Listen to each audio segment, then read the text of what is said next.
Alright, so today I want to give you a bonus video. Bobby's going to give you a bonus video too. He is really excited. And usually here, if you've been watching my videos on my YouTube channel, I'm actually putting out one video every single day at 6 p.m. Mountain Standard Time. And I thought I'd change it up a little bit and try to do 2 videos a day. It's a pretty ambitious goal. I don't know if I can do it, but we'll try it out. And I was thinking, you know, for my second video, maybe I'll do a video and release it at 10 a.m. and have another one released at 6 p.m. so we can do 2 at once. And kind of the thing I was thinking about, instead of going through like my whole collection and trying to cram all my snakes into one video, maybe I'll break them up into simpler videos and just show you one snake at a time, kind of as a bonus video every single day. I think it'll be kind of neat. You know, it seems like, you know, when you actually watch a video at night, it seems like 24 hours is a really long time to wait for another video. I don't know about you, but it seems like it just takes forever for that second video to post. And this way you'll actually get 2 videos a day, which kind of mixes things up. And it'll be kind of easy for me. Essentially what I'm going to do is I want to go through every single snake in my collection and just take a few minutes just to kind of focus on that one snake. And as a matter of fact, a lot of my snakes don't have names. So what I want to do is I actually want to pick out a name for every single snake as I go along. I'll show you the snake and then we'll give it a name and I'll give you some of the backgrounds and some of the details of that snake. So the first one I want to show you is my coral glow, which is a really amazing snake. I've had that snake for a while. So let's jump over and check out that snake.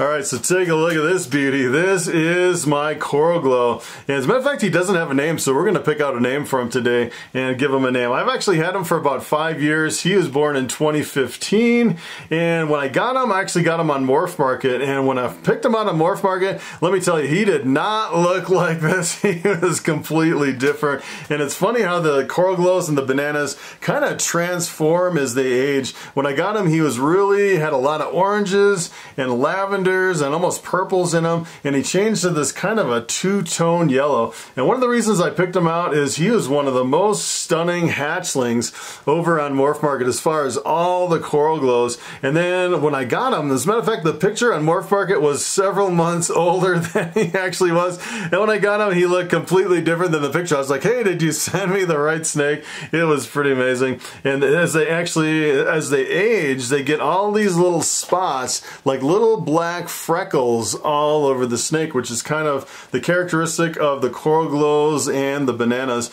And they definitely don't have these spots when they're smaller. So they started out like as an orange and purple with no spots, and then when I actually got him, he was almost converting into the two-tone yellow with all these little freckles. And back then I didn't actually know that they transform so much from a hatchling to an adult. But kind of the cool thing now is when I produced the coral glow hatchlings from this guy, since he was a really impressive looking hatchling, all the babies that come from this guy are really super impressive, really bright and colorful. A lot brighter and more colorful than other people's coral glows, but the problem is they don't stay that bright and colorful for very long. They pretty much fade into this two-tone.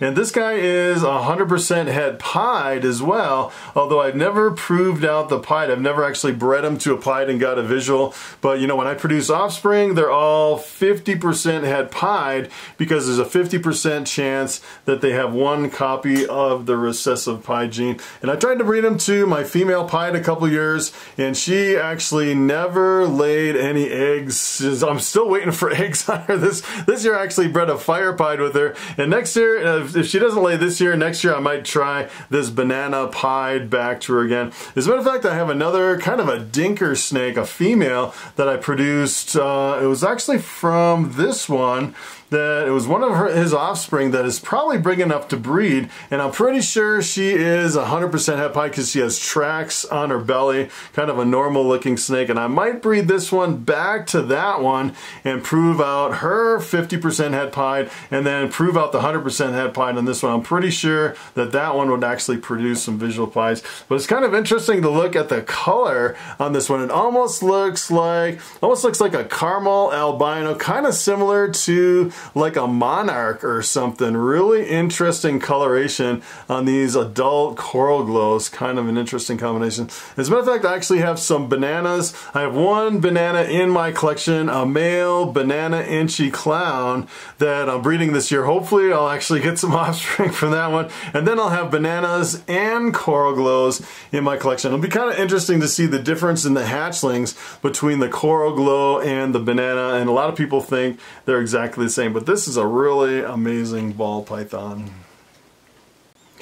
Alright, so one more thing I want to do with this guy before I put him away, and that is I want to pick out a name. I put 60 names in here. I actually did a list of a bunch of snake names, all the popular snake names. I made a list and I cut them out, and I'm going to pick a name out for this guy so we can name him, if I can do it without him running away. And here is his name. Ooh, that is a pretty good name. His name is Mango. That is pretty good because he almost looks like a mango. What a name for this snake. That is pretty awesome. Alright, so there you have it. That is the bonus video. Now we have a name for my coral glow, and Mango is a pretty fitting name for that snake. As a matter of fact, I'll probably go through every single snake in my collection, and I can go through all my hatchlings too, one at a time, and kind of throw in the bonus videos, and we'll go through and name each snake and kind of take a closer look at each individual snake. As a matter of fact, I actually have some sold snakes here in my collection, and I've actually sold them, and I'm just waiting on shipping from the whole pandemic thing, and just kind of holding off until it's a lot safer to ship. Between kind of the shipping delays and the protests going on, FedEx says do not ship if at all possible. I actually shipped out a snake the other day and it arrived in 24 hours. We got pretty lucky, but you know, FedEx is saying that they're losing snakes and they're just completely lost in the system, and you definitely don't want to ship now. So I was thinking I can actually throw in some of those sold snakes in my bonus videos, which would be pretty cool. So that is pretty much it. Thanks for watching, and I will see you in the next video. Alright, so I decided to give you a little bit extra content for the bonus video. I actually have some cayuga ducks that I'm raising up out here. Take a look at these ducks. These guys are awesome. They get a little bit scared. They're a little bit skittish. They kind of scare themselves and they kind of run around. And then they come back and they jump in the water. It's so funny. Most of the times I keep them penned up in this bear-proof chicken coop, and they follow me around all over the place. It's kind of crazy. And then I've been filling up their water with this hose. Look at all the little water containers they have. So I'm going to move this hose over here so I don't flood the place. I usually just turn the hose on and then fill up the containers. And take a look at these ducks. They all come running towards me. Like I'm the mama. So cute. And I got this fence all set up here to separate them from the cows. So check out this fence. This is really awesome. I actually stapled the bottom of the fence to the ground and then put in these little stakes, and this little thing that they can run all the way around the chicken coop. I got one lone duck following me around. Where are you going, buddy? And they can actually come all the way around here and then back in the back over here. So they have this little area that they can run around in, and I'm actually raising up a whole bunch of other ducks and chickens. Right now I have 4 Muscovies and 17 black Australorps, and I have some pecans. I think I'm going to just have a few pecans hatching, the white pecans. So those are my ducks, which is pretty cool. I'm finally getting some birds again. I've been out of chickens and ducks for a while. And then I just have a little carabiner here where I just kind of hook the fence, and look at these guys. These guys are following me all over. Like, where is mama? Watch this. They just follow me around. And then if I disappear, they all run inside and, and hide in the little chicken coop. That is hilarious. Those ducks crack me up. And then I can show you my cows over here. Take a look at my cows. They are, eventually I want to, once those ducks and chickens get big enough, I'll actually let them run in this whole area, but they're just too small right now. I just want to kind of keep them penned up until I can get them, you know, full size. And then once they're full size, they can run out here and they'll have this whole area all out here, and they can run with the cows. And I found out the cows actually eat baby chickens, which is kind of terrible. I actually had a couple of my first baby chickens, and I think my cows ate them. So I'm separating from the cows until we get some adult birds. I have 4 cows right now. I have one big old bull, and then this steer right in the front. And then I have Mama and a baby. As a matter of fact, I think Mama's gonna have another baby here pretty soon, but look at how big this bull is over here. And he just shed out too. He looks really awesome. Just went through a shed, and I kind of brushed him out. He is massive. Look at how big he is. Look at the size of his neck. That is a monster bull right there. I'm guessing he probably weighs about 2,500 pounds.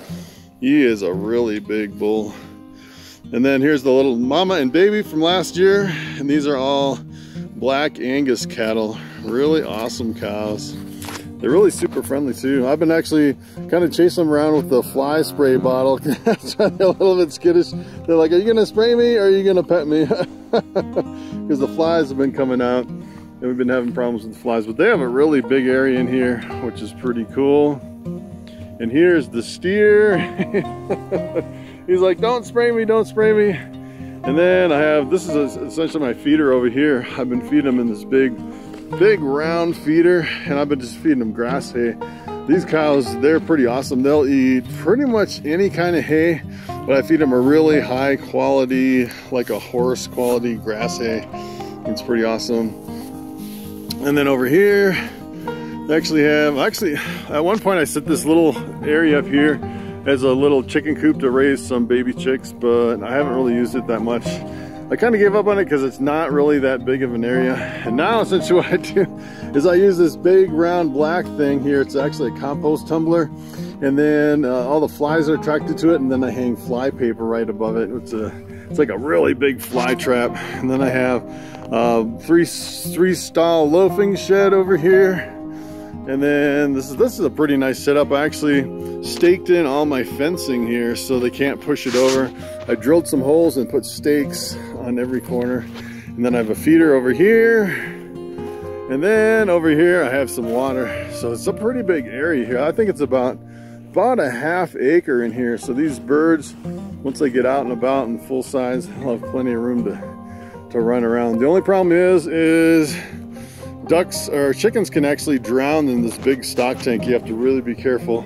I'm thinking of putting something in there so they can't jump in and drown. But you know, if the ducks get in there, they love it, and they'll get it dirty real quick. So that is my setup. Pretty awesome. And it's a pretty big area too.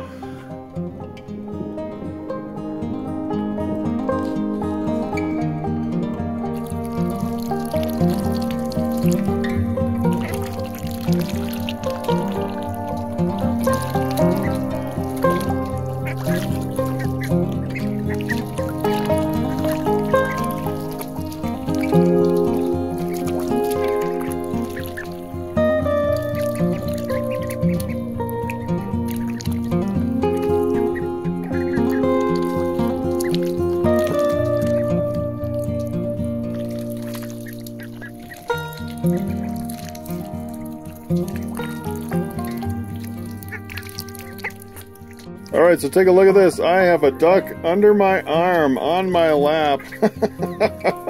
And that's how I got them so tame, and that's why they think I am the mama.